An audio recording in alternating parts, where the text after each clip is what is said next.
Here's your chance to win even more from the National Lotteries Authority when you play for 2 times daily. Choose phone numbers from 0 to 9 and you can win up to $5,000 with a $1 inline bet. Make sport and back it up too. That's right. There'll be lots of cash waiting for you. Get your tickets Monday to Saturday for the Play 4 midday draw at 1:50 p.m. and the Play 4 night draw 9 p.m. So easy to play. You'll win even more.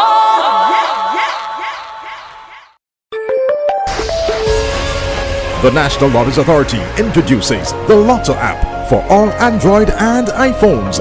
Your free download available at nlasvg.com. Whether at home, work, or simply having fun, get all NLA game results at your fingertips. View all draws of the National Lotteries Authority on your handset or tablet with the user-friendly Lotto app. Download today at nlasvg.com. The Lotto app.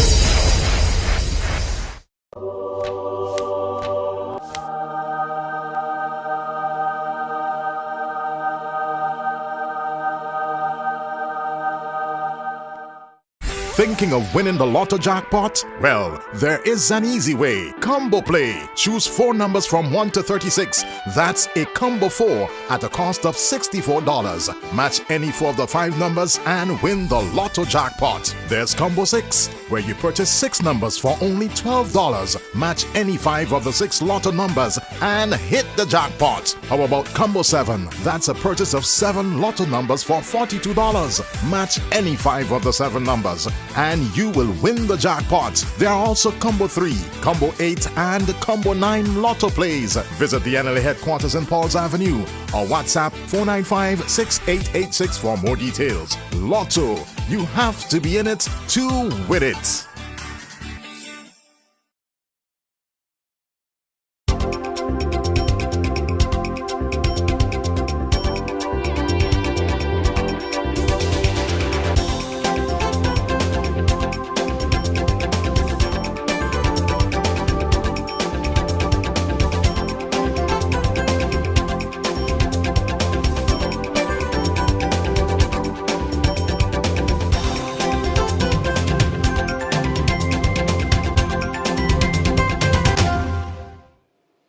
Good evening and welcome to this week's edition of Roundtable Talk. It's a cancer roundtable this evening. Saturday, February 4 is being observed around the world as World Cancer Day, an international day designed to raise awareness and encourage its prevention, detection, and treatment. This program is part of those efforts. We are going to be looking at the incidence of cancer here in St. Vincent and the Grenadines. To help us do that, we have our special guests in Dr. Rohan Deshong, consultant urologist, who is no stranger to this program, of course, one of our regulars. And we are also welcoming Senior Registrar General Surgery at the Milton K2 Memorial Hospital, Dr. Erica Jordan. Welcome, lady and gentlemen. Thank you. Thank you for having us here today. Great to have you both. I'm going to start by asking a simple question because we make a lot of assumptions and assume that people know what is cancer. So, what is cancer? Ladies first. Why, thank you. Well, to put it in very simple terms that I believe everyone would be able to understand. Because we have the misconception that when we hear of a mass or a tumor, everyone believes that it is a cancer. However, you tend to have 2 types of lesions, benign lesions and cancerous lesions. Benign lesions grow. They increase in size over time, but they do not spread to any part of your body. Whereas cancer grows and it spreads to different parts of your body. And this is what makes it dangerous. It is that lesion that we find that has the capacity to grow and to spread, affecting the body systemically. Thanks, Erica. Can I now decipher? Because people hear lesions and it's just a lump. Because when we talk to patients, we hear things like mass and tumor and so on. And patients immediately think that we are hiding information from them. Why they're using such big words as mass and lesions? All we mean is just a lump. Okay, and when Dr. Jordan said benign, it's just a lump that doesn't spread.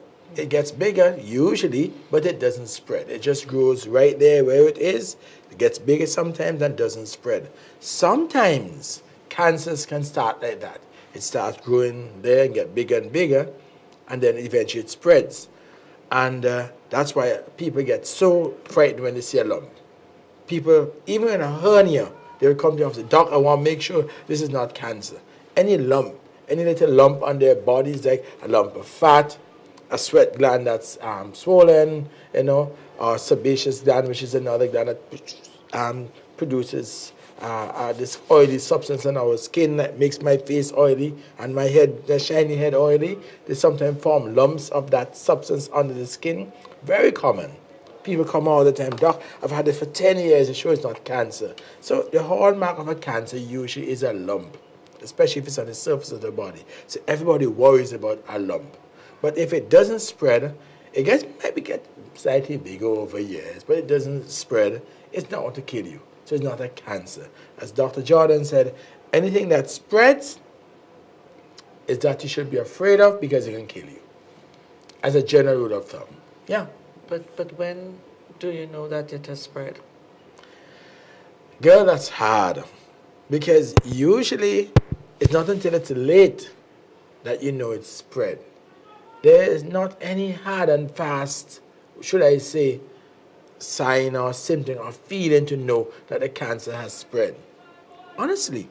And usually when you have pain, it means that it's not spreading, it's already spread. Yeah. So many people say, Doc, I'm all right, I had no pain.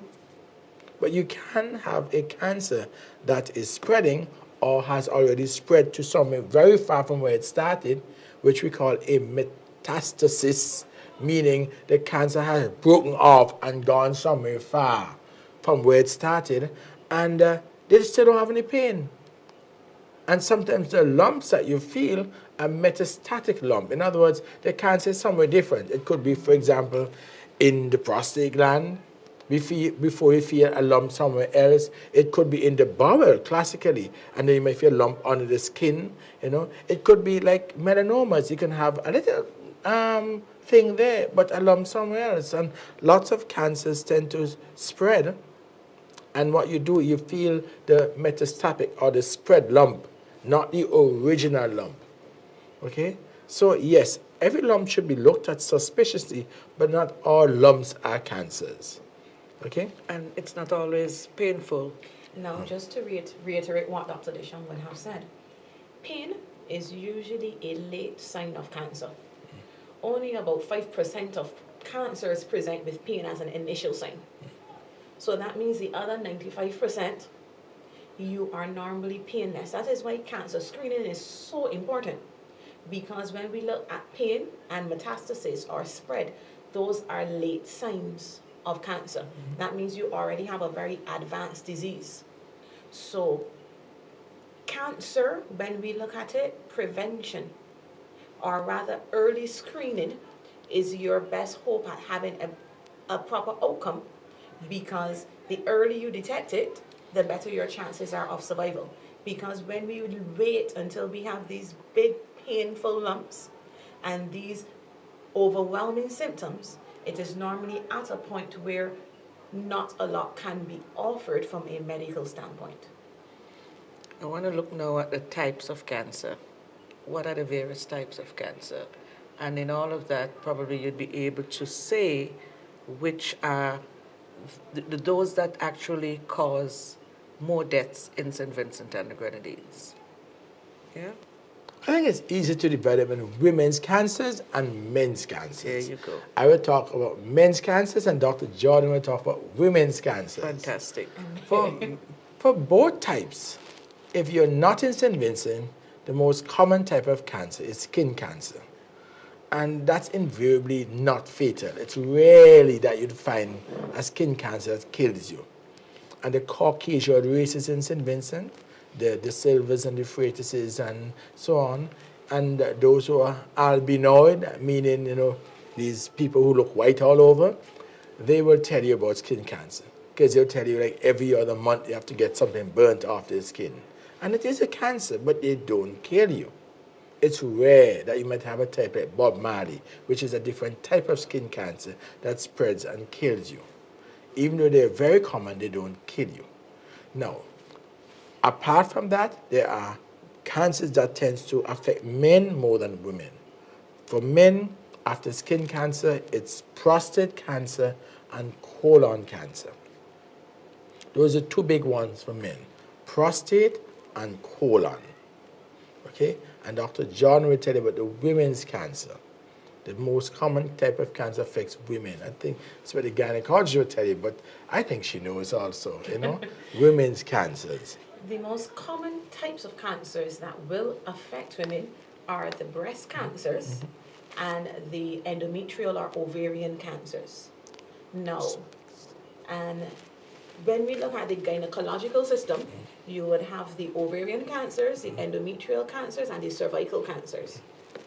After those main cancers that are obviously only seen in females, you will have the colorectal cancers as well. Actually, in St. Vincent's and the Grenadines, in order of incidence, we have breast cancer, then we have colorectal cancer, then we have prostate cancer. That's And overall, or that's for overall. me? So That's overall. it's not prostate.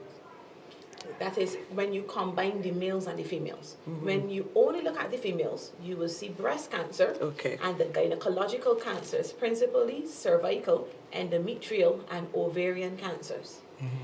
And when you look at men, as Dr. Deschamps would have mentioned, it is prostate cancer. Both of them are followed by colorectal cancer. But when you combine male and females, it is breast and gynecological cancers, colon cancer, and prostate cancers that have the biggest incidence here in St. Vincent and the Grenadines. Okay.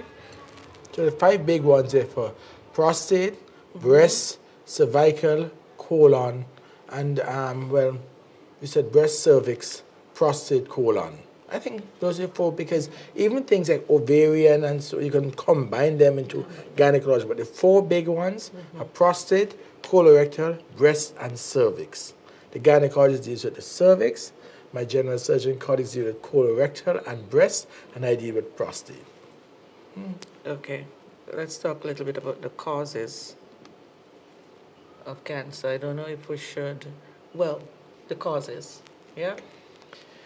Well, that's not a hard one in terms of the causes because I think we all do know the causes, but we have all heard of the causes. But in truth and in fact, it's not what lots of people think. I think the causes are, people say, if you get cancer, you get it. And that's not true. Because it's causes that are so common. It's something that go over your head. The most common one is age. As you get older, you tend to have a higher incidence of cancer. Even if it starts when you're younger, it takes time for it to manifest itself. Because most cancers don't just start. That's what people think. People think you just develop cancer just like that. No, it became obvious and evident with time. So the most common one is age. As you get older, your body is less well able to heal itself. Therefore, you tend to develop more cancers. We always have cancer cells being formed, all the time in our bodies. It's just that we have an immune system that mops them up and destroys them. So the second biggest cause is a depressed immune system. Okay?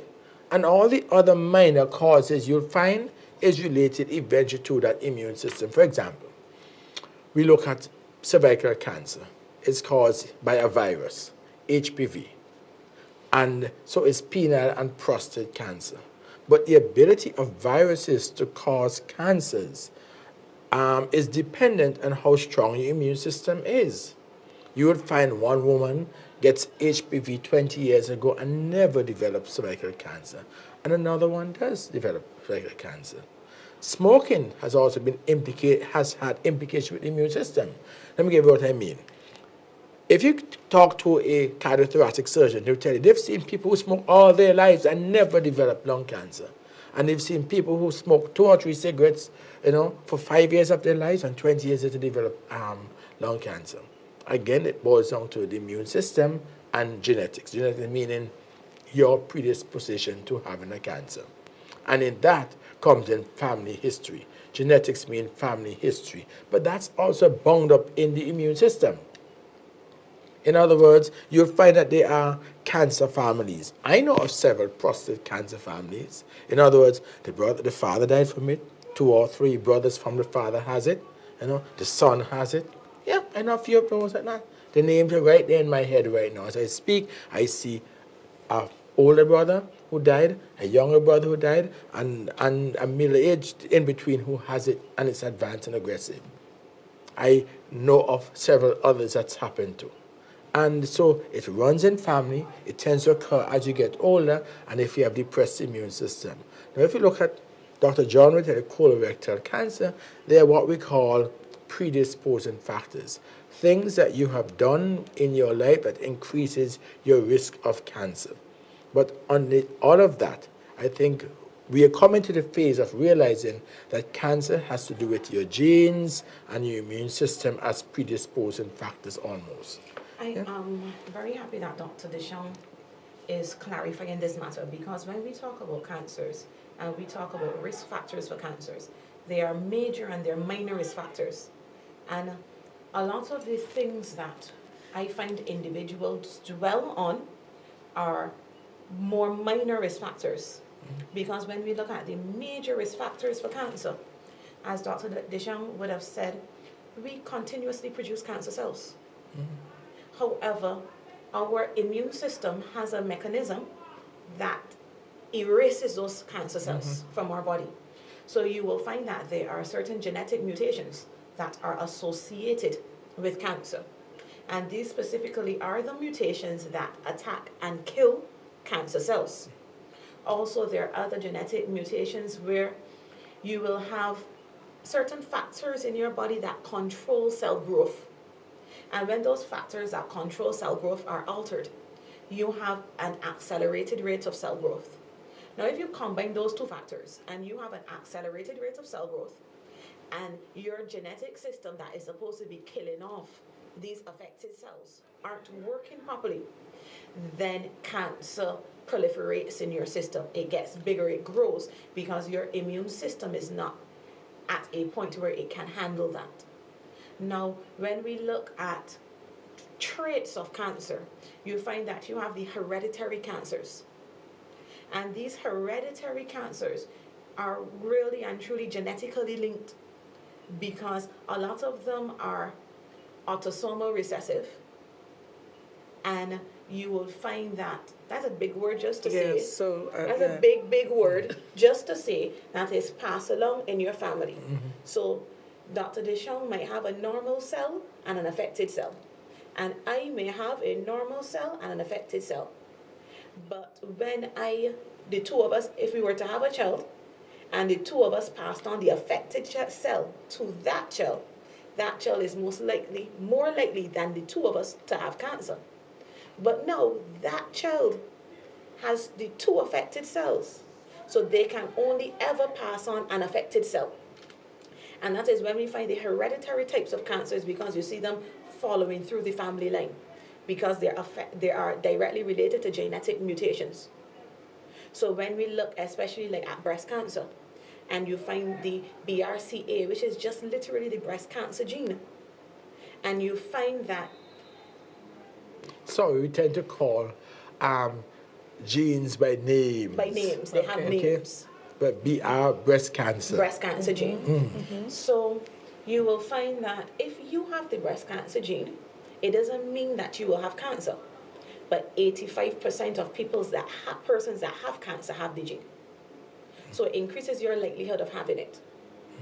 Now, when we look outside of the genetic and the immunological responses, we go into what people commonly see as cancer factors or risk factors. But it is, as Dr. Deschamps said, the older you are, the more likely you are to have cancer, because cancer takes time to grow. Okay, we'll take our first break and come back, because I want to talk some more about that.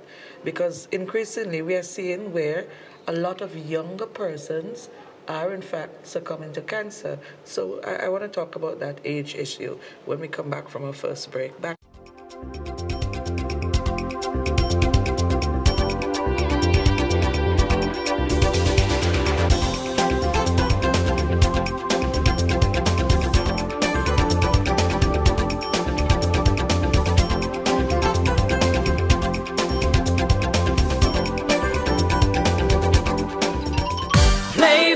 Here's your chance to win even more from the National Lotteries Authority when you play 4 2 times daily. Choose 4 numbers from 0 to 9 and you can win up to $5,000 with a $1 inline bet.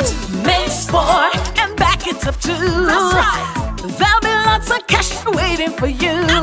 Get your tickets Monday to Saturday for the Play 4 midday draw at 1:50 p.m. and the Play 4 night draw 9 p.m. So easy Play to play. 4, you'll win even more. Thinking of winning the lotto jackpot? Well, there is an easy way. Combo Play. Choose 4 numbers from 1 to 36. That's a combo 4 at a cost of $64. Match any 4 of the 5 numbers and win the lotto jackpot. There's Combo 6, where you purchase 6 numbers for only $12. Match any 5 of the 6 lotto numbers and hit the jackpot. How about Combo 7? That's a purchase of 7 lotto numbers for $42. Match any 5 of the 7 numbers and you will win the jackpot. There are also Combo 3, Combo 8, and Combo 9 lotto plays. Visit the NLA headquarters in Pauls Avenue or WhatsApp 495-6886 for more details. Lotto, you have to be in it to win it.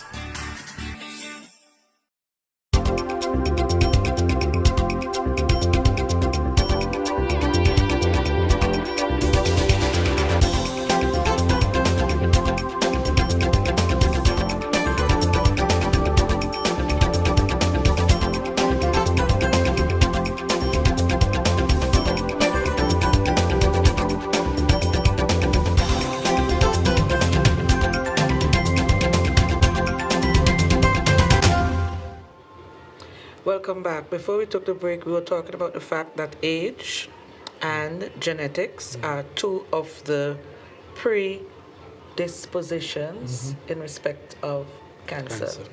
And I was trying to figure out, well, to me, it seems as though increasingly younger people are in fact succumbing to cancer. Is this a myth or what? I think it's a perception. It's a mythical perception, because I think because of social media, we hear more of the young people who die from cancer. And it's belonged to young people on social media. So when one of their cohorts in their 20s or 30s die, you see it a lot on social media, so it's highlighted there. But in truth and fact, young people have been dying from cancers for a long time.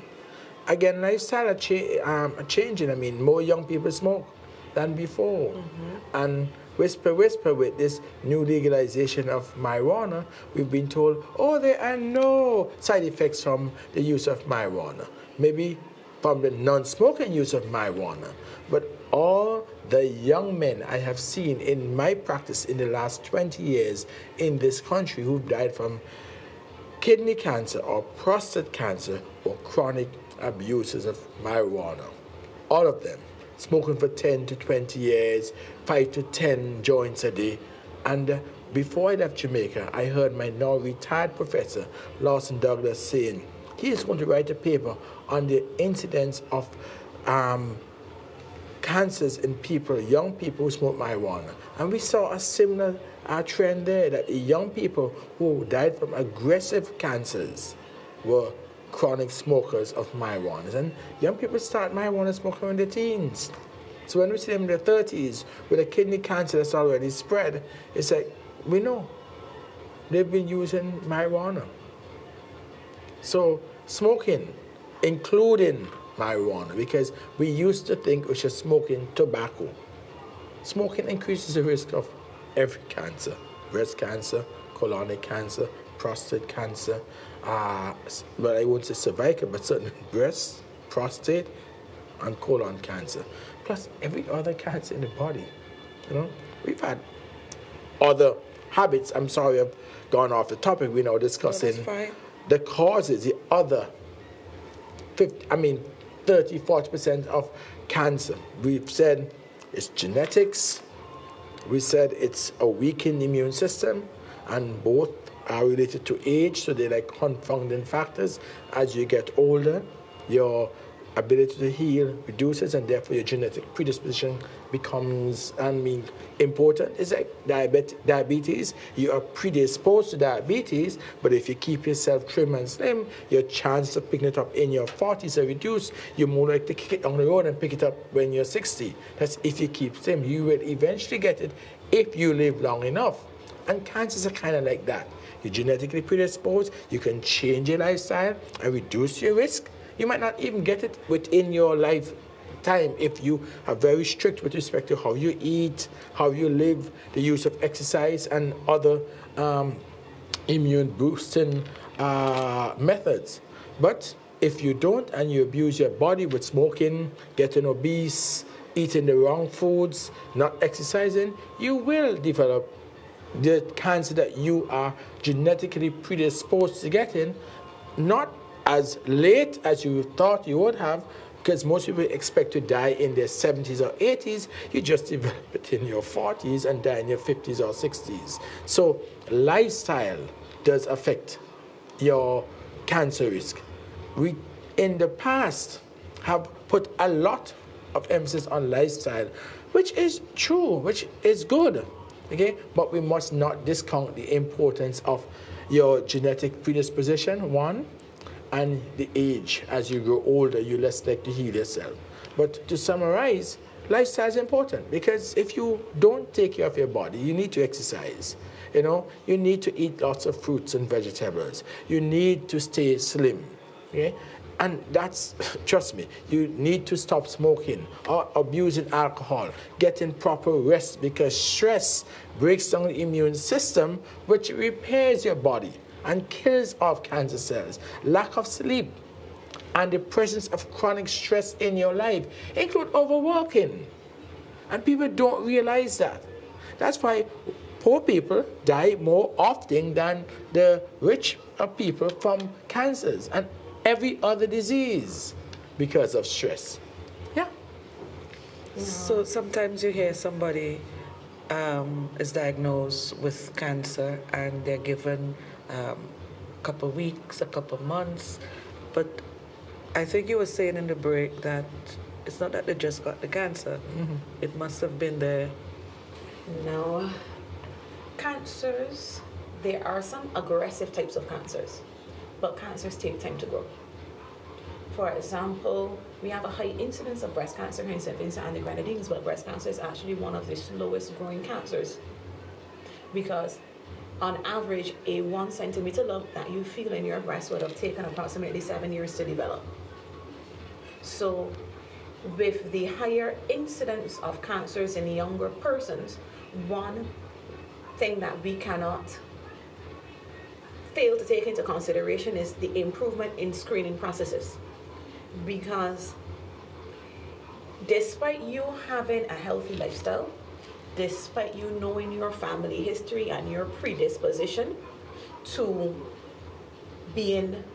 for developing cancer rather, despite the some diseases that are directly linked to it, like intestinal polyps and colon cancer, you have a higher rate of developing colon cancer if you have polyps in your intestines. However, if you do not adequately screen, you are not detected early. And if you are not detected early, the outcome is not favorable. So that is why, as all physicians do, we try to promote early detection of cancer through screening. Now, you may hear of a person that died in their 50s or 60s of cancer. However, they may have had that cancer from the time they were in their late 30s, early 40s. But they were detected late, and because of their late detection, sometimes when you find the cancer too late, there is not much that can be offered. Because once your cancer has already started to spread, there is not much surgically that can be done. Yes, you have other options. I would never tell a cancer patient that you have no options. there's always something that can be tried. However, the likelihood of that being successful decreases the more advanced your cancer is.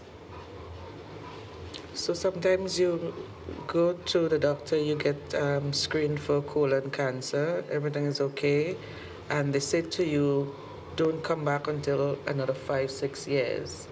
Is it that in between that time frame, nothing? No, cancer can develop, but you're being deemed low risk. Okay. Because we don't just screen everyone all the time. Screening, the principal screen is screening people who are at risk during the pre-cancer stages. In other words, you're at risk because of age, you're at risk because of genetic predisposition, you're at risk because of lifestyle. You know, those are the general things: age, family history, lifestyle. For prostate cancer, men over 50. Men who had a strong family history of prostate cancer will even start earlier. And high-risk lifestyles, like men who have multiple sexual partners. You know, those are the high-risk men. So therefore, once you're over 50, once you have a family history, we tend to screen you, because most men over 50 have had multiple sexual partners. Most men and most men in family histories would eventually develop it, so we screen those people first. It doesn't mean if a man over 40 or 40s come to us, he has no family history, etc., we wouldn't screen, but he wouldn't be a priority. And if I found a man in his 40s with a certain level of PSA, and he's been married for the last 10 years, and he's faithful, and he doesn't have a family history, his PSA is less than 1, I'd say come back next year. Next year's PSA is still less than 1, I'd say, yeah, come in 2 years' time.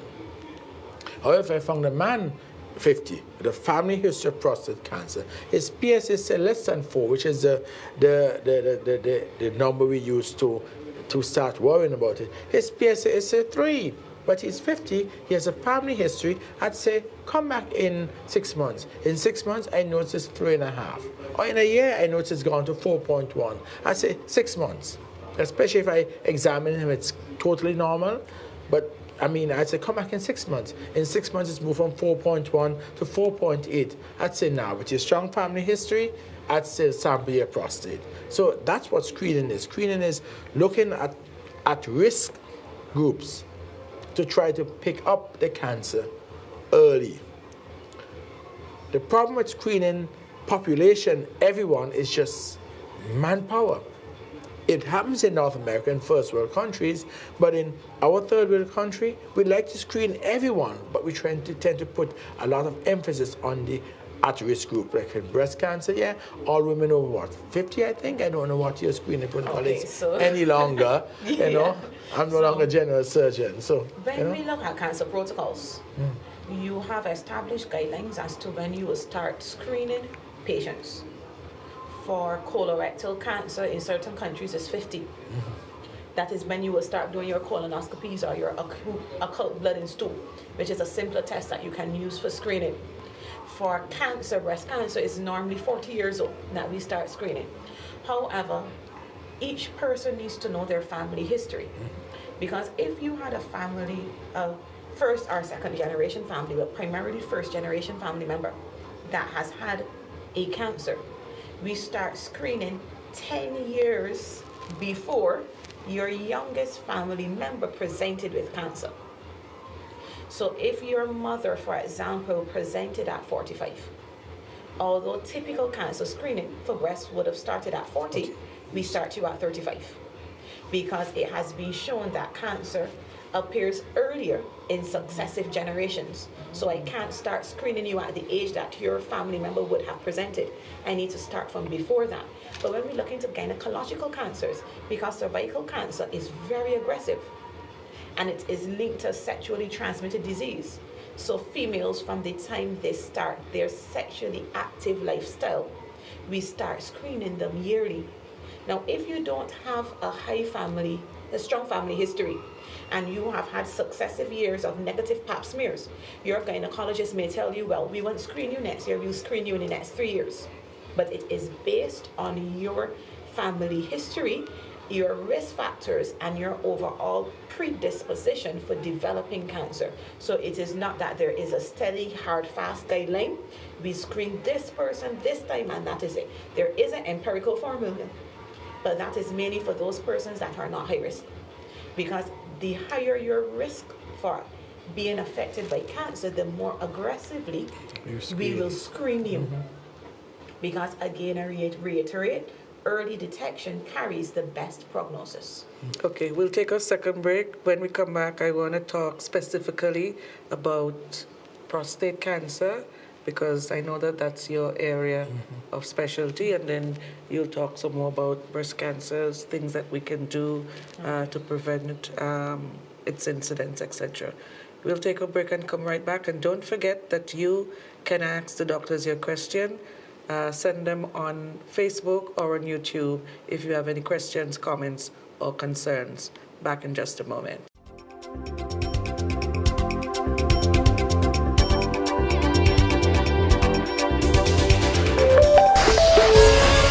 The National Lotteries Authority introduces the Lotto app for all Android and iPhones. Your free download available at nlasvg.com. Whether at home, work, or simply having fun, get all NLA game results at your fingertips. View all draws of the National Lotteries Authority on your handset or tablet with the user-friendly Lotto app. Download today at nlasvg.com. The Lotto app.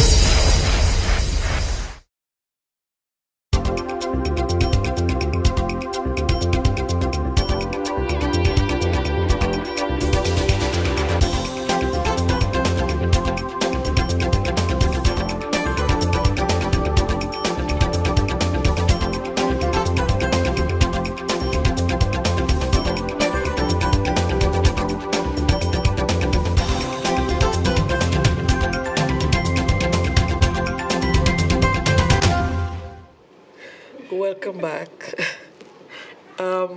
Doc. Okay, so we are talking about the different cancers, and we said prostate cancer, which is your specialty. Tell us, what are the symptoms? We spoke about the causes already. Tell us, what are some of the symptoms? That's always a distressing question. When I came here just over 20 years ago, I got that question, and almost every forum I sat on, everybody wanted to know what were the symptoms of prostate cancer. And the answer is none. There are no symptoms of prostate cancer. In truth and in fact, if the symptoms you are experiencing with respect to the urinary system is due to prostate cancer, then it's too late. Fortunately, most of the urine symptoms that you might experience from an enlarged prostate are not due to cancer. Let me repeat myself. Most of the symptoms you have with respect to going very often to pee, the slow pee, the burning the pee, getting up 4 or 5 times at night, they having to rush to the bathroom as soon as you get home. When you want to pee, sometimes you have to wait for it to come, and when it shoots, it doesn't hit the wall any longer. It's going down to your foot. You have to pee with your foot open, and you can always tell when they're old men using the bathroom because they pee all over the floor. Those symptoms are usually not due to cancer. If those symptoms are due to cancer, it is too late. So if you ask the question, what are the symptoms of an enlarged prostate, I can tell you, most of which is not cancerous. If you ask, what are the symptoms of cancer, I tell you, there are none. Because if you wait until you have pain to have detect cancer, it is too late. If the cancer is detected when you have pain, it is too late. It means it's already spread out to the prostate, it's gone to the nerves in the pelvis, and it's creating back pain, perineal pain, meaning pain in that saddle area where you sit on a bicycle. That is too late. So the symptoms are negligible.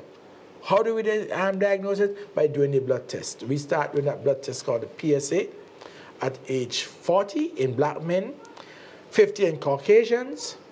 That I would campaign for, and I've been asking for the last 20 years being in this country for it to be a free test available to all men if we are going to make any attempt to treat prostate cancer in this country, because still I see a lot of men who come to the hospital, who see me there, with advanced prostate cancer, and one of the stories they did is that they had him on to the blood test. That's a test that should be free, like a pap smear is free. Like a breast self-examination, or in the case when a doctor examines the breast in the clinic, is free. Because that's our main screening test. Why? Because the finger test, which is very good also, it complements the blood test, is not socially accepted.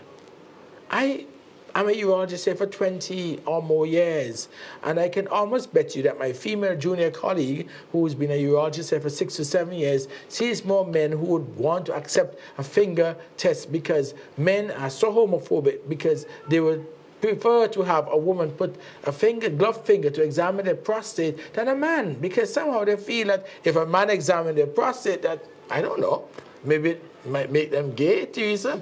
Do you think so, Dr. Jordan? I mean, I've always been amazed at men who say, Doctor, come in now, but I don't want a test. Yeah, Doc, I don't want a finger test. Doc, come in, but afraid of finger test, because we have an intrinsic homophobic response to the rectal examination. And we need to work on that. We need to remove because that women stigma. don't have a phobia to a pap smear. And the only thing they tell you, the instrument might be cold. But generally, they will go and get it done. Unless that woman has some issue with anything going up in that area, most women go and gladly submit themselves to a pap smear. It is an infinitely more uncomfortable examination than a rectal examination, honestly. Because if you see the position women have to be in, the length of time, it's like looking up into the woman's soul. And then the doctor takes a little spatula and she scrapes a little bit of mucus from her, and they have to wait to come down. Men is essentially 5 seconds, the most 10. You can come from 1 to 10 or less, and you're finished. Not with women, but still women go in their droves. 20 years later, I still have men who give me the crappy story, but they don't want to go because of that. It's just our homophobia. Somebody's asking, before we move on, what does a PSA of 13 mean? That's like asking me, what does the noise in my car engine mean? Or what does a rattle under my front right wheel means? It usually means there's something loose, but then it could be anything. You know what I mean? It could be a nail in the tire. It could be a loose, a worn bearing. It could be a link that's gone bad. It could be a shock that needs fixing. And therefore, PSA of 13 could mean cancer. But if you're diabetic and the prostate is big, if you have an infection, if you've just had several things done to you, if you had a fever, a flu, or you've had a bladder infection, your PSA could be 13. So that's why I tell men, stop this textbook, meet me on the road. Doc, what does that mean? Doc, show me a blood test. Is it this blood test here? Is it good or bad? Sir, I can't do it like that. Doc, I don't have no money. Sir, I cannot do it like that. Okay? I need to see you, I need to do a proper history, I need to find out if you're diabetic, size of your prostate, and things like that, and then tell you, okay, based on my information, this is most likely the cause. So it could be anything. It most likely is infection, but if he's diabetic, but it could be a cancer if it's not diabetic, based on his age. If you're 85, I won't worry about a PSA of 13, but if you're 58, I would. Somebody else is asking recommendations for is it Gardasil?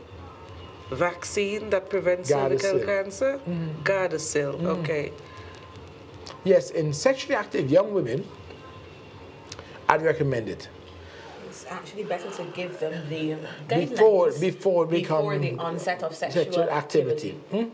So in young girls that haven't commenced their sexually active life, those are the persons that we recommend that get the vaccine. It is not to say that you cannot take it if you have commenced your sexually active life. However, it works best preventatively if you take it before you commence your sexually active lifestyle. In some places... 12, 13, because in our country, age of consent is 15, so we don't want 12 and 13 and 14 before they're supposed to be sexually active. It boosts the immune system against that specific virus, so if you catch it, you're more likely to destroy it and get rid of it. It doesn't stay on your cervical cells and create cancer-forming cells. And that is the principle of every vaccine. It boosts your immune system to resist the infection by a certain type of virus or bacteria in certain situations. And in this case, the virus, HPV. Do they give that to babies in the U.S.? It is in the U.S. I cannot speak with all certainty with regards to that. Because, you know, the developed systems vaccination program is different from ours. We tend to do all of our vaccines to our children, whereas in the more developed countries, they tend not to give every vaccine at birth, however, do vaccination campaigns to at-risk persons when they have an outbreak of certain illnesses. So that is why I say each country has a different vaccination scheme. We currently do not give the HPV vaccine as part of our vaccination scheme. It doesn't mean that it is not available in the country. It just means that it is not on the government vaccination program. Would you recommend it? I recommend everything that can help prevent cancer. Everything. Let's talk about breast cancer now. Now, breast cancer, we already went through risk factors. The main thing with breast cancer is knowing the early warning signs that you have breast cancer. Now, when we talk about breast cancer, everyone is synonymous with a breast lump. Everyone thinks you have a breast lump, you have cancer. But there are other, and breast lumps may be cancerous.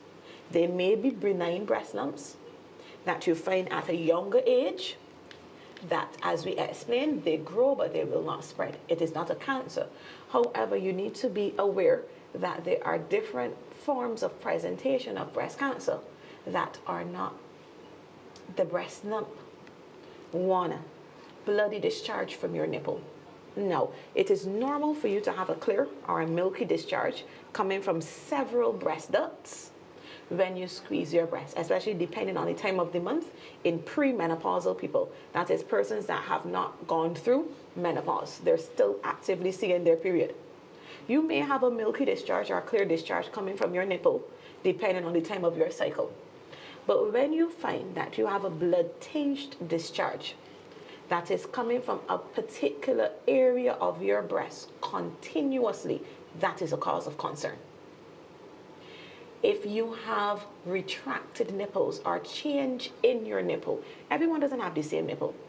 Some persons have very flat nipples that only become erect when you stimulate them.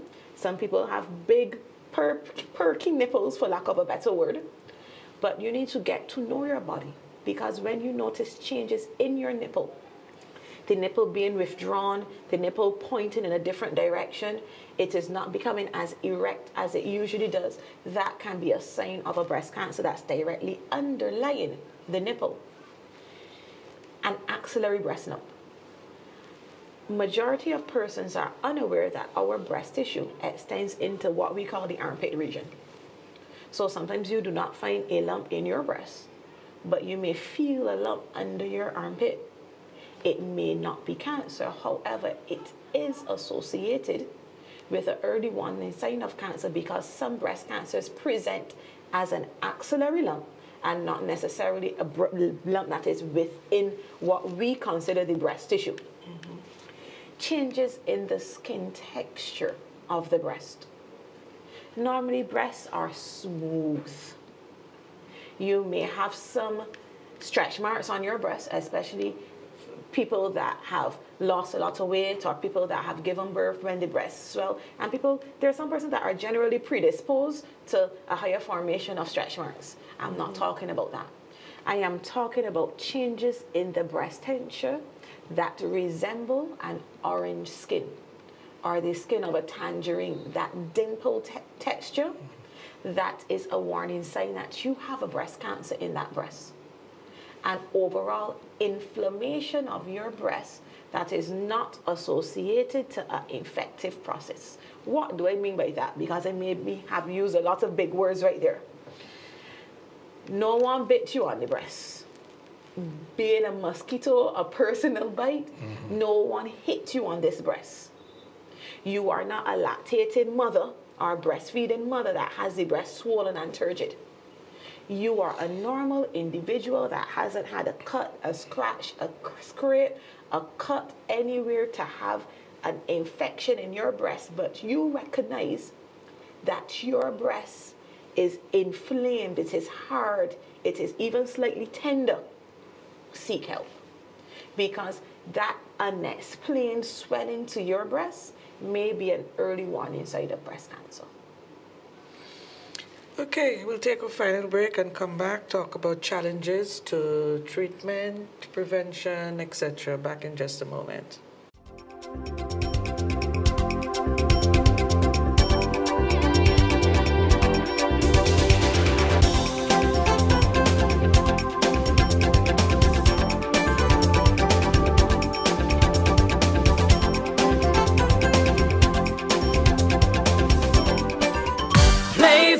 Here's your chance to win even more from the National Lotteries Authority when you play for 2 times daily. Choose 4 numbers from 0 to 9 and you can win up to $5,000 with a $1 inline bet.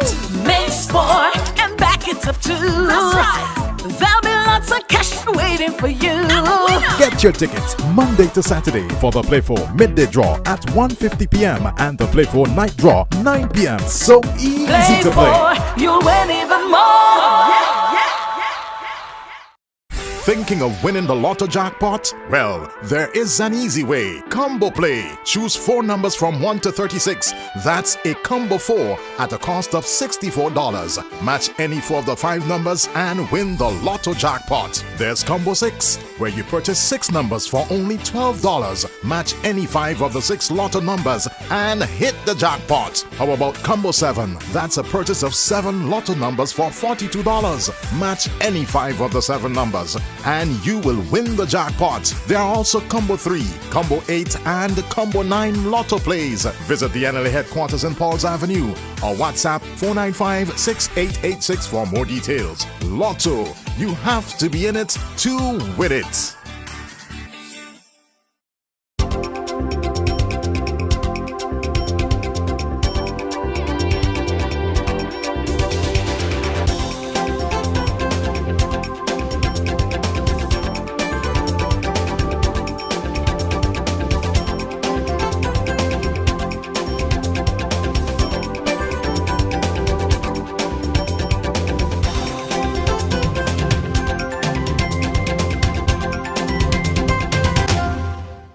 Welcome back. This is our final segment, and of course, we'll probably have to bring back the doctors once again. They're complaining it's not enough time.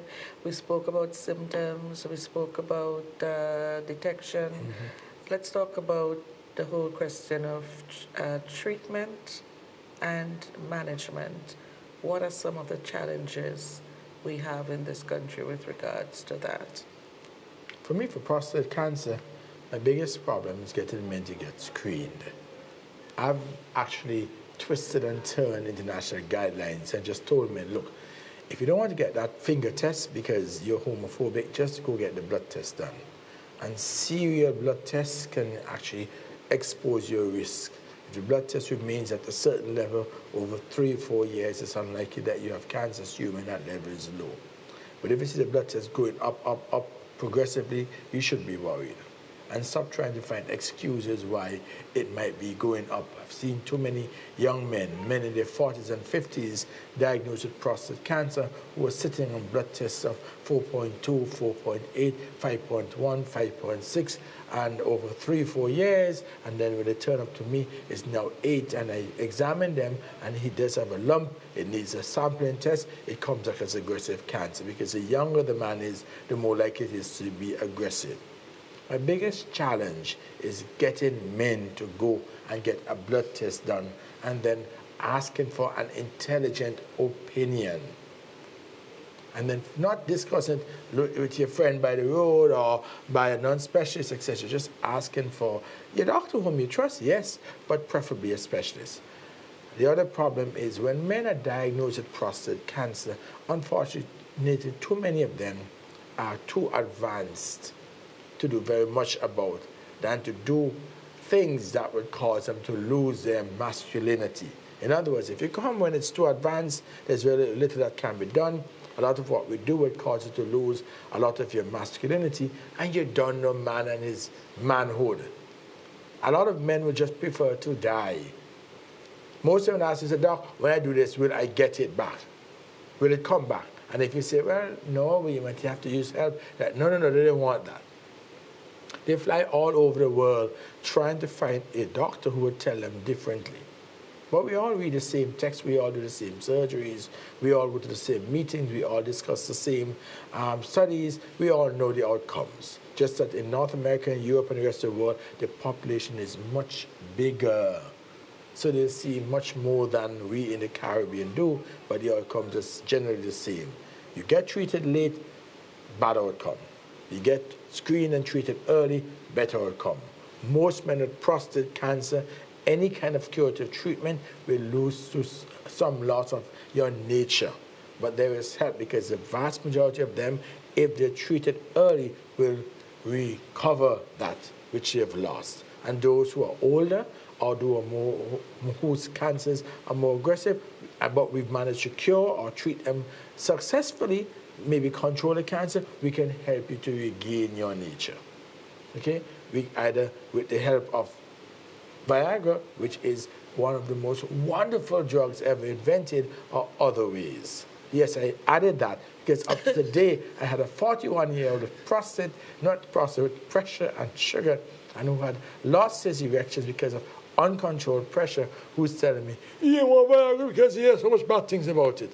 I'm like, you must be a different world from me, because the amount of men I know using Viagra, it's mind-boggling. It says faster than paracetamol. So if it was that bad, trust me, men would be here. And you know men talk. They whisper it to each other behind the scenes. If it was that bad, you don't know, it would have been out of vogue a long time ago. Dr. Jordan. Okay. So in terms of breast and colorectal cancer, which are the two cancers that I would mainly deal with, yes, we can do more.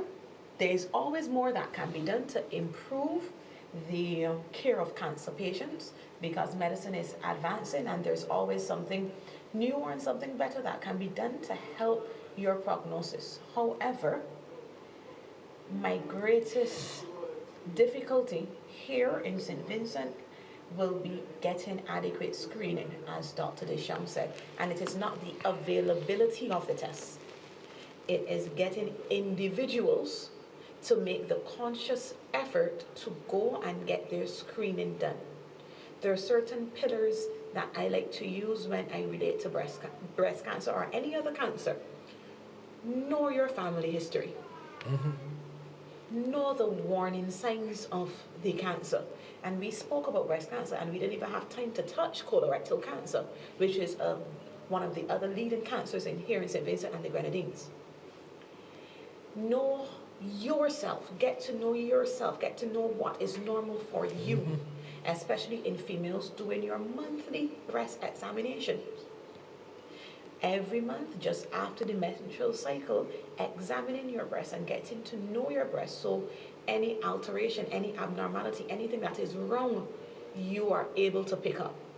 Getting to know your bowel habits, getting to know your body, getting to know what is normal for you.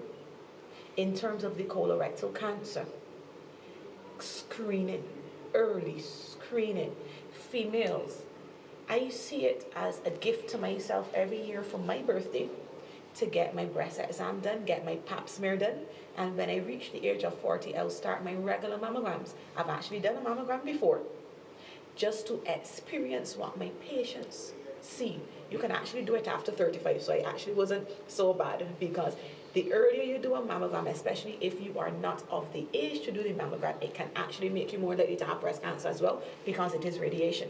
Okay. But I did it, and it is uncomfortable, but it is not unbearable. Get your mammograms done. It is the best way to detect breast cancer even before there is a palpable lump in your breast. Get your pap smears done. If you do not want to be sedated to have a colonoscopy, get an occult blood in stool test done. And all that is you monitor your diet for a couple of days, you collect a small stool sample, and you get it tested. And that can be an indicator as to whether or not you have colon cancer. So they can do the blood test you also can to do combine the blood tests. test They with are it. Yeah. cancer markers. But I always try to look for the simplest test because the more complicated you get, the more resistance you get from patients. So know your family history. Know the early warning signs of cancer. Get to know yourself as an individual and know that cancer is no longer a taboo topic. It is something that can be treated as long as it is diagnosed early, and it can only be diagnosed early with adequate screening. Okay, well, I think that's a good note on which to end this evening's edition. As you say, we don't have enough time, but we can always come back. Okay, so somebody, let me see if you could answer this. Not to create mischief, but I've heard of natural plant, what we call pissabed, can significantly lower PSA and shrink the prostate. Any truth to it? Can it be had as a preventative? I have heard of many plants that does many things, and if you're listening, there's one called super prostate formula that combines a lot of the selenite and other weeds into a formula mixed with things like phytoproteins, which are plant proteins, etc., and phytosterols, which are plant sterols or plant it's essentially plant hormones that you combine, and they say take that will help to shrink your prostate. Trust me, most of the men who come to me, I don't know how true these are, but most of the men who come to see me have been using a lot of the herbs before, but some of them have advanced prostate cancer. Some of them would have been told they have cancer before, and they stop the normal pill because they have side effects and go on herbs and the herbal extract to come back 4 or 5 years later with the cancer spread. I've also had men who have been using like this, suggestion this gentleman who've seen a slightly high PSA and go on medication to push it down, quote unquote, and who come 4 or 5 years with it, instead of it being 4.5, it's now 14.5. Yeah. Because they use it and they're not checking. They wait a year or two to check because they're convinced it's working, and in a year or two they check and it's no lower, but they've convinced themselves and they're going to keep another year or two, and then when they come it's 14.5, not 4.5. So I have no evidence that things like super prostate formula, prosvent, the other one that I see used a lot by even some doctors, okay? All the weeds, etc., salpalmetto, etc. That one in particular, that any of them do help. There is one we use called proscarfenesteride that pushes the PSA down, but we know when and how to use it because it can push the PSA down to mask an aggressive cancer. Okay, and when we take them off the finasteride, we realize the patient shoots up. So it used to be 3.5, 4. We push them on finasteride, or some doctor does. It goes down to 1 or 2. You feel glad. You take it off a year later, it's up to 14 because you were masking what was there. So it's best to get properly sorted out. Okay, well, that's definitely the final. Now, there's several people here already calling for a part 2. They want you guys back, so what does next Wednesday look like? Wednesdays. I prefer Thursdays or Tuesdays or Wednesdays. I know but the program is on Wednesday. But we'll talk about that. Right. I really enjoyed this edition myself. Thanks to you, and I'd like to let people know that the more you know, the more you understand. It's far easier for you to manage and prevent cancer in any form. You agree? Okay. Definitely. Great. So thank you, doctors, Dr. Jordan, and of course our Dr. Dishon. Thank you again for coming, and we'll see you again next week, Wednesday, for another edition of Roundtable Talk. Good evening.